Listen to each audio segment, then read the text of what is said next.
So, Doaly, thanks for being with us today and talking about your incredible, amazing art. Well, I can't say enough good things about your work. I'm going to give it a go, though. Starting off with these 4 pieces here. Were these essentially fan art pieces, or were they official? What was the story behind these?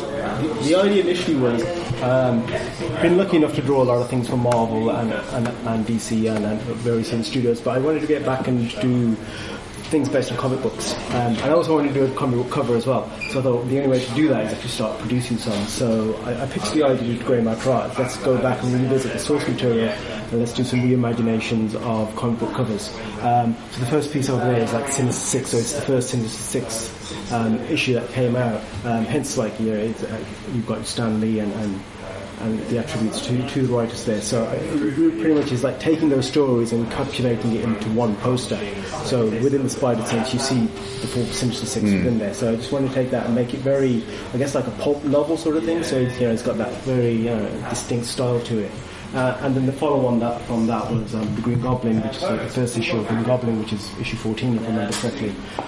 Once again, it's going back to the origins of the character and drawing it very much in the style of those original comic books, but interpreting it in my own way. So his glider, for instance, is the original glider he had, which a lot of people are aware of. So it's like a lot of people asking, what's he flying on? I go, that's the original glider. So it's fun things like that, bringing it back to like the origins of the character for me.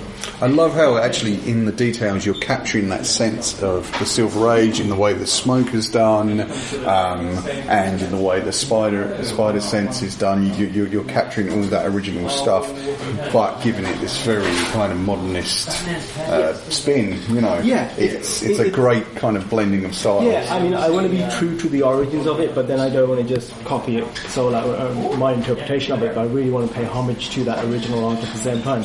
So I mean, a lot of my art, there's there's little touches of other artists' work in a sense. It pays homage to them. Definitely, I mean, when I was looking at these, I'm looking at the work of like Alex Ross and so on, and Ditko and everyone else. But it's like, it's just the little nods to those artists that it's the reason why I'm drawing today. And are those artists the ones that influence you the most? Do you find Ross, Ditko, I think guys? I think that there's hundreds of amazing artists there, and for any one character, there's there's key artist works that really resonate with you.